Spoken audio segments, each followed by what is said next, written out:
Yeah. I think it's really important what you just said there, actually, because usually people think like, okay, money's being moved. Oh, in the UK, maybe you think American, like day trading, people are moving money every second of the day. Well, actually, when you do, say, quarters, let's say, on a normal time, 3-4 times a year, you know what it's in, you know the market, you're adapting as it moves along. Like that's kind of confidence in your skills and your team skills, like, and AI itself, like learning from the data direct from the source. Absolutely right. Yeah. And there's so many sources, and you have to be, which is why you need a really strict process. Yeah. Because you can get paralyzed by information if you let yourself. I was going to ask that, like, it's kind of when they say like a little bit of knowledge, a little bit of power is dangerous. Whereas actually when you've got all of this information coming, how do you sift through it and be like, actually, I'm going to sit back today. This is what I was just going to ask. That doesn't affect me that bit. That maybe does. Because I remember like Warren Buffett or these sorts of people, when you listen to them, they're like, well, actually, they go off to an island and they've got no Wi-Fi, but actually they make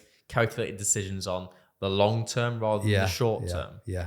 Warren Buffett's a good example of that. One thing I would say, just before I explain it, is the fact that I'm still human and I'm still susceptible to that. Yeah. You know, I can be reading a piece. I can be reading a piece from one of our analysts, and I can be really in depth with that. But I could still see something on Twitter that's by somebody who I'd respect. Yeah. But it's still a little bit of clickbait. Yes. And it can still distract you and direct. Yeah, exactly. Absolutely. Let me have a little look at that. And does that contradict? Yeah. But there is an element to that. You do like contradiction and different views are important. So that's why we have different sources in terms of different analysts that we use in different areas. And we use really reputable third parties as well for that independent view. Because again, that's a sense check us in terms of what we're thinking. But yeah, we in terms of answering your question, there is so much. So we have a what we call a cross-asset framework. I'm not going to bore you to death by going through it, but ultimately it's a very strict process. It's a net, and certain things get sifted through it. Exactly right. Yeah, exactly. What data points do we want that influence what decisions we make and how we manage money? But it's crazy what you said, actually, then, like one bit of social media or one kind of clickbait, like it's changed the scope of everything these days, because you can have, well, why do I buy Tesla? Do I buy it because of Elon Musk? Is the face of that person more powerful, the PR, the brand, more than the actual product? And I think that's what's scary, kind of like with younger kids and seeing it and day trading, it becomes more gambling rather than actual calculated decisions. I think Logan Paul, all of these. We'll come back to Logan Paul and that sort of thing later in the conversation. I'm not even warmed up ready for that one yet. Anyways, I want to take to you actually. One thing I love about you, you've always got a smile on your face, and you spoke about all of the people that come to you and invest in you and with you. They're like members. It's like family. Yeah, we call them members. Yeah, absolutely. And I think this is where you get your trust as well, don't you, with all of your clients, because you do things together. You bring 100%. Everyone together, and you are like a big family that's trying to help everybody. And we've been to like the golf days. Talking about the members, like, it's money management. It's about managing their lives here. But you don't just do that management through financials and their trust with you. You also have the insurance arm. How does that work as well? You've developed the business.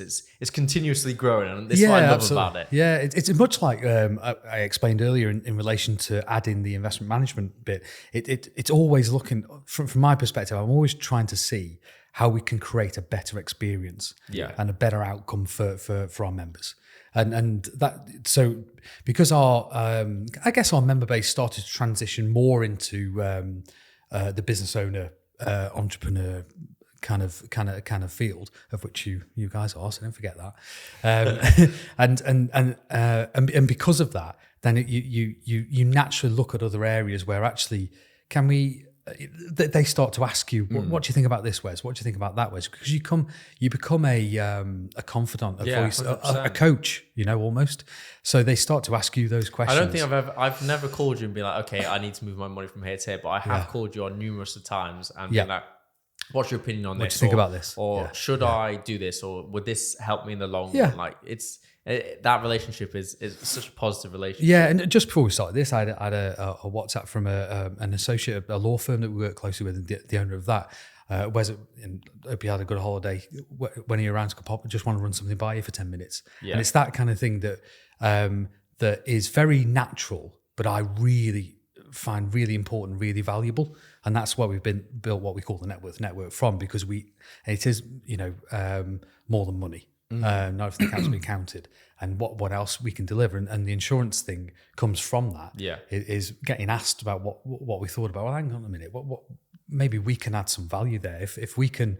And then experiences weren't great, so if we could add. Plus, you understand their businesses. You already understand their needs before they maybe do. Yeah, exactly right. Yeah, and again, that's things that I learned from our members. A lot of them certainly have businesses way bigger than ours. Yeah. But ultimately, we learn a lot from them that I can then implement in ours, and then pass on to other members in their business and add value to them. So talking about your business growing, you got the money side, you got the insurance side. I know this is a question I've asked, and I know other clients, like even when we spoke about, which we'll talk about the golf day before, like the accountant side, is that another arm that you'll probably look into the future, like to create that full network that they literally come here, they go, here's the business. Yeah. We need to deal with the money, deal with the insurance, the whole bit, me, my house, my business, and then do the accountants for me. And then suddenly, before you know where you are, you've got the whole business model. You're exactly right. And I think it is testament to the experience we give. That we can only ever... Repeat clientele as well. It's the only crazy thing. Yeah, absolutely. We can only ever get that from people who tell us what their experience is like. But from what we do get from that they have a great experience. So there is that thing, actually, Wes, can you do this? And ultimately, maybe the answer is always yes, because we probably can, because we're that, we've been doing that long. I've got the grey hairs to show it. But ultimately, Kurt's thinking, Christ, I've also got grey hairs. 27, Wes, a few years on you, mate. Did you have kids? Not looking forward to it. Not yet. But love them to bits. But ultimately, from a professional perspective, things like accountancy, legal services, historically, what we've chosen to do is hook up with firms that we have who share our values. Because they are professions in their own right. I mean, ultimately, there are logical things for us to do. Tax advice is a very logical thing because there's a lot of tax planning within financial planning and investment advice. So a logical thing Whenever would be somebody that. mentions tax, it's kind of like a... You went a bit wide then. I take a deep breath. It's just like, you're the there's same just colour so as many your shirt, potholes. There is. And they change it every year. It's like they want you to get stuck. It's like they're teasing you. They're antagonizing you.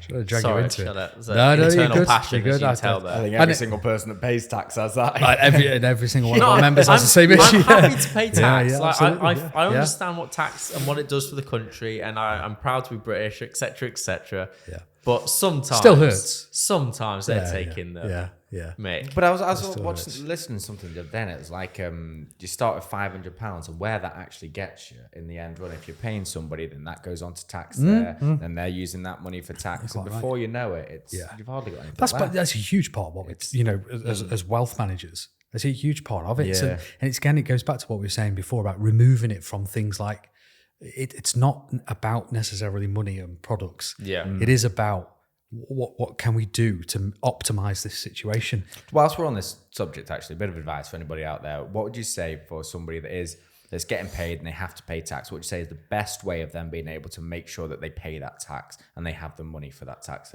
all the time, every single year? Obviously, somebody that's outside of PAYE, because that would be done anyway. Yeah. So like business owners, I guess. Yeah. For me, I've always found really basic things like, roughly knowing what's coming in. And every month, and I did this from the start when I started this business. It's very, very basic, but just making sure 30% of whatever comes in away is in an account. Yeah. Corporation tax back then was 19%. It's now 25%. Again, another ouch. But ultimately, if you've got 30% of whatever's coming in before you apportion anything, then you've got that buffer. And for, that's not there. That's not yours anymore. That's set aside. And then work with the rest in terms of what you have. That's what I would say. Did you see that social media clip? And it was like, so I've just set up a limited company. I just didn't realise I'm not working on my own, am I? I'm actually working for the government. So I go and I buy something, and 20% of this piece of wood goes to the government, and then I do my bills and I get taxed on this, and I just love working with the government. And I was I've explained it awful there, guys, but you get the point of it. It's quite a funny clip. I'll find it. I'll share it somewhere. Yeah, well, I did. But it made me so so happy and so It's true, sad at though. the same time. I was Yeah. like, this guy's nailed it. Like, he's nailed it. Yeah, We're trying to yeah, recreate yeah. this clip. But you're not alone. I mean, one thing that I've experienced a couple of times, and one person will remain nameless because they work here. But the thought process is, we're doing quite well. We've had a really good time. We've got 100 grand in there, so that's. And I've had this with companies that have been partners, and with 50-50, that's 50 grand each, isn't it? So No. no,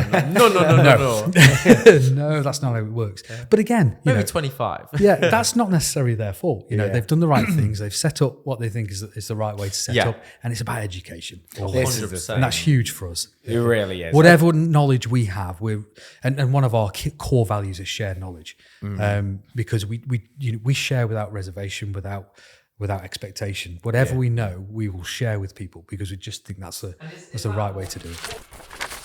Just before you go anywhere, we just want to say thank you very much to listening to Freedom Impact Trust.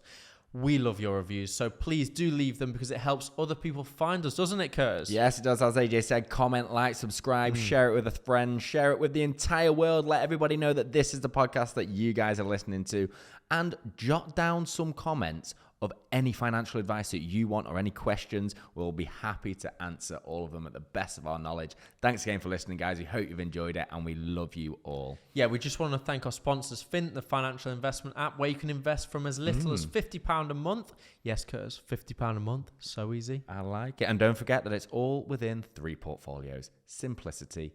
It's easy. Get investing, guys. Have a great day. See you later.